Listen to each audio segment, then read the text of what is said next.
السلام علیکم۔ عالم Dastgir T V میں خوش آمدید۔ جیسا کہ آپ جانتے ہیں ہم نے تفسیر قرآن کا جو سیریز سٹارٹ کی ہے اس میں ہماری ایک سورت مکمل ہو چکی ہے، سورہ الفاتحہ۔ اب انشاءاللہ آج ہم اپنی دوسری سورت کا آغاز کریں گے جس کا نام ہے سورۃ البقرہ۔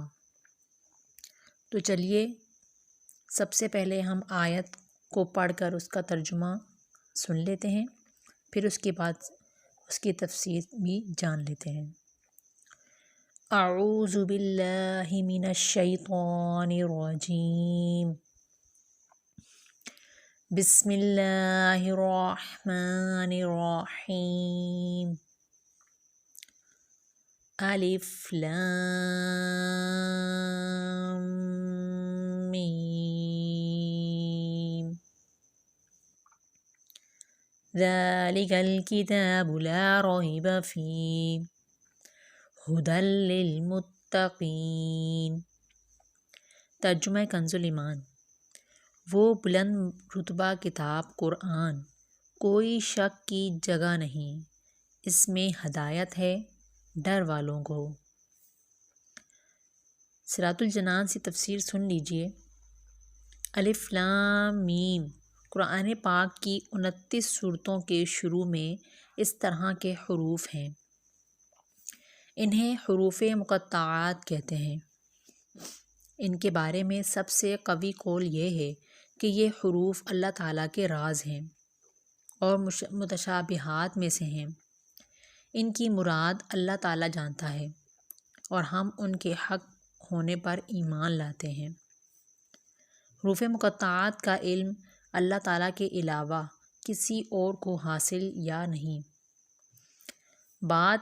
یہ بات یاد رہے کہ اللہ تعالیٰ نے اپنے حبیب صلی اللہ تعالیٰ علیہ وآلہ وسلم کو بھی حروف مقطعات کا علم عطا فرمایا ہے، جیسا کہ اعلیٰ حضرت امام احمد رضا خان رحمۃ اللہ تعالیٰ علیہ فرماتے ہیں۔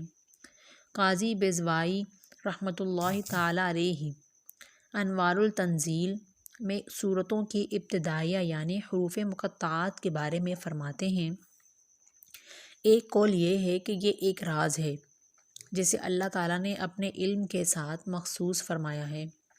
تقریباً ایسی ہی روایات خلفائے اربعہ اور دیگر صحابہ اکرام رضی اللہ تعالیٰ عنہم سے بھی منقول ہیں، اور ممکن ہے کہ صحابہ اکرام رضی اللہ تعالیٰ عنہم نے یہ مراد لیا ہو کہ یہ حروف اللہ تعالیٰ اور اس کے رسول صلی اللہ تعالیٰ علیہ وآلہ وسلم کے درمیان راز و نیاز ہیں، اور یہ ایسے اسرار و رموز ہیں جنہیں دوسرے کو سمجھانا مقصود نہیں۔ اگر یہ راز حضور اقدس صلی اللہ تعالیٰ علیہ وآلہ وسلم کو معلوم نہ ہوں تو پھر غیر مفید کلام سے خطاب کرنا لازم آئے گا، اور یہ بعید ہے۔ امام خفاجی رحمۃ اللہ تعالیٰ علیہ فرماتے ہیں، انوار التنزیل کے بعض نسخوں میں استأثر اللہ بعلمہ ہے اور استأثرہ کی ضمیر رسول اللہ صلی اللہ تعالیٰ علیہ وآلہ وسلم کے لیے ہے اور با مقصود پر داخل ہے، یعنی اللہ تعالیٰ نے حضور اقدس صلی اللہ تعالیٰ علیہ وآلہ وسلم کو اپنے علم سے خاص کر کے معزز و مکرم فرمایا، یعنی مقطعات کا علم صرف اللہ تعالیٰ اور اس کے رسول صلی اللہ تعالیٰ علیہ وآلہ وسلم کو حاصل ہے۔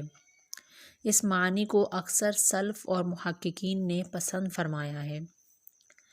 علامہ محمود آلوسی رحمۃ اللہ تعالیٰ علیہ فرماتے ہیں، غالب گمان یہ ہے کہ حروف مقطعات مخفی علم اور سربستہ راز ہیں جن کے اور سے علماء عاجز ہیں، جیسا کہ حضرت عبداللہ بن عباس رضی اللہ تعالیٰ عنہ نے فرمایا، اور خیالات اس تک پہنچنے سے قاصر ہیں، اور اسی وجہ سے حضرت ابوبکر صدیق رضی اللہ تعالیٰ عنہ نے فرمایا، ہر کتاب کے راز ہوتے ہیں، اور قرآن مجید کے راز سورتوں کی ابتدا میں آنے والے حروف ہیں۔ اور امام شعبی رحمۃ اللہ تعالیٰ علیہ فرماتے ہیں، یہ حروف اللہ تعالیٰ کے اسرار ہیں، تو ان کا کھوج نہ لگاؤ، کیونکہ رسول اللہ صلی اللہ تعالیٰ علیہ وآلہ وسلم کے بعد ان کی معرفت آپ صلی اللہ علیہ تعالیٰ علیہ وآلہ وسلم کے علوم کے وارث اولیاء کرام کو ہے۔ انہیں اسی بارگاہ سے یعنی ان اسرار کی معرفت حاصل ہوتی ہے،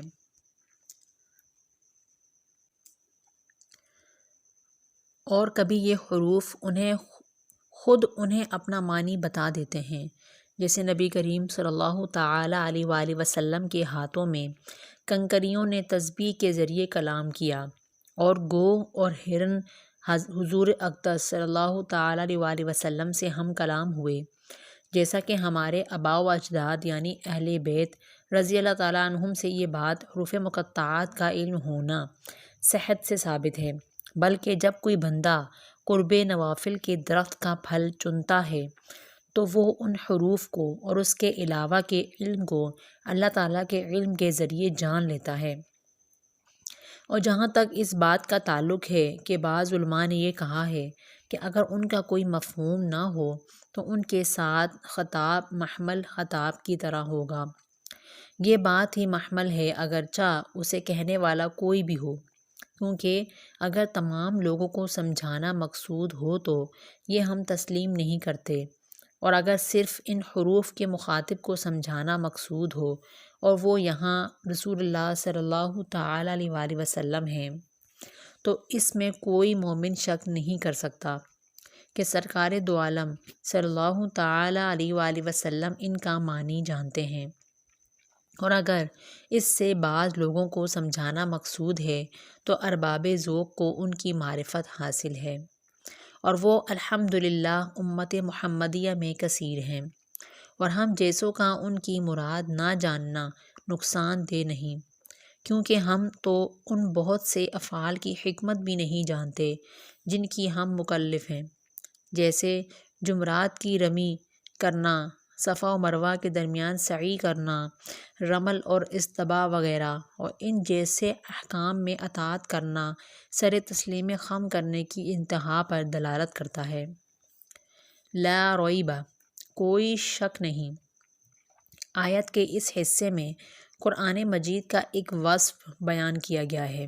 یہ ایسی بلند شان اور عظمت و شرف والی کتاب ہے جس میں کسی طرح کی شک و شبہ کی کوئی گنجائش نہیں، کیونکہ شک اس چیز میں ہوتا ہے جس کی حقانیت پر کوئی دلیل نہ ہو، جبکہ قرآن پاک اپنے حقانیت کی ایسی واضح اور مضبوط دلیلیں رکھتا ہے جو ہر صاحب انصاف اور عقل مند انسان کو اس بات کا یقین کرنے پر مجبور کر دیتی ہے کہ یہ کتاب حق ہے اور اللہ تعالیٰ کی طرف سے نازل ہوئی ہے۔ تو جیسے کسی اندھے کے انکار سے سورج کا وجود مشکوک نہیں ہوتا، ایسے ہی کسی بے عقل مخالف کے شک اور انکار کرنے سے یہ کتاب مشکوک نہیں ہو سکتی۔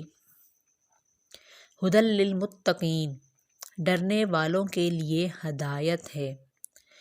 آیت کے اس حصے میں قرآن مجید کا ایک اور وصف بیان کیا گیا ہے کہ یہ کتاب ان تمام لوگوں کو حق کی طرف ہدایت دیتی ہے جو اللہ تعالیٰ سے ڈرتے ہیں، اور جو لوگ نہیں ڈرتے انہیں قرآن پاک سے ہدایت حاصل نہیں ہوتی۔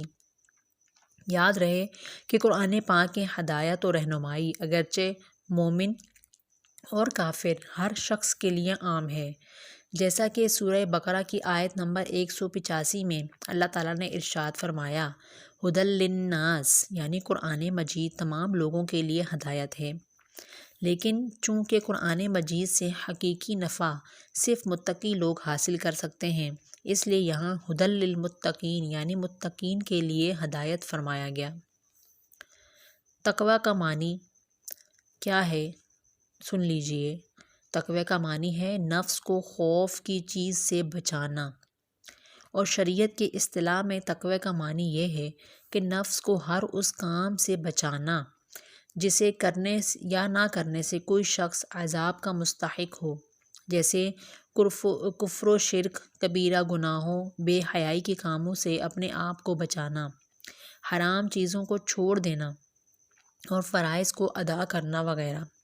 اور بزرگان دین نے یوں بھی فرمایا کہ تقوی یہ ہے کہ تیرا خدا تجھے وہاں نہ پائے جہاں اس نے منع فرمایا ہے۔ تقوی کے فضائل کیا ہیں وہ بھی جان لیجیے۔ قرآن مجید اور حدیث میں تقوی حاصل کرنے اور متقی بننے کی ترغیب اور فضائل بکثرت بیان کیے گئے ہیں۔ چنانچہ اللہ تعالیٰ ارشاد فرماتا ہے، یا ایہا الذین آمنوا اتقوا اللہ حق تقاتہ ولا تموتن الا وانتم مسلمون۔ سورہ آل عمران آیت نمبر 102۔ ترجمہ کنز العرفان۔ اے ایمان والو، اللہ سے ڈرو جیسا اس سے ڈرنے کا حق ہے، اور ضرور تمہیں موت صرف اسلام کی حالت میں آئے۔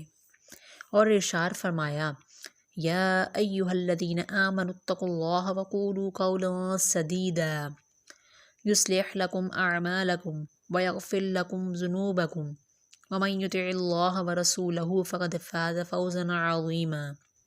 سورہ احزاب آیت نمبر 70 تا 71۔ ترجمہ کنز العرفان۔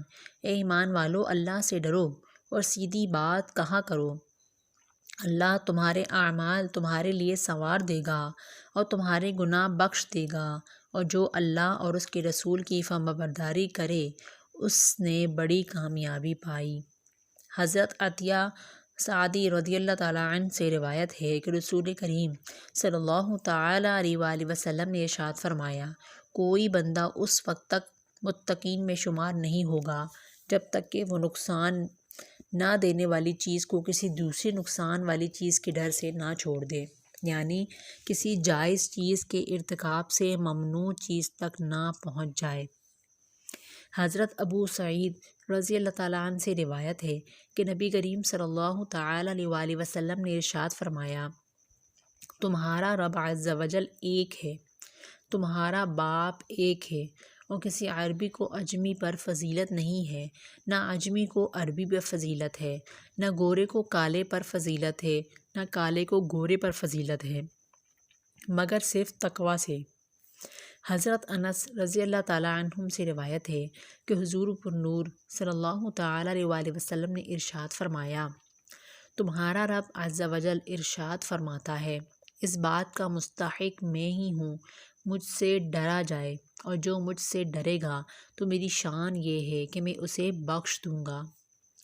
تقوی کے مراتب۔ علماء نے تقوی کے مختلف مراتب بیان کیے ہیں، جیسے عام لوگوں کا تقوی ایمان لا کر کفر سے بچنا ہے، متوسط لوگوں کا تقوی احکامات کی پیروی کرنا اور ممنوعات سے رکنا ہے، اور خاص لوگوں کا تقوی ہر ایسی چیز کو چھوڑ دینا ہے جو اللہ تعالیٰ سے غافل کرے۔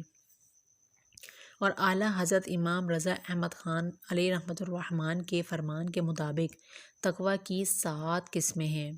کفر سے بچنا، نمبر 2 بد مذہبی سے بچنا، نمبر 3 کبیرہ گناہ سے بچنا، نمبر 4 صغیرہ گناہ سے بچنا، نمبر 5 شبہات سے پرہیز کرنا، نمبر 6 نفسانی خواہشات سے بچنا، نمبر 7 اللہ تعالیٰ سے دور لے جانے والی ہر چیز کی طرف توجہ کرنے سے بچنا۔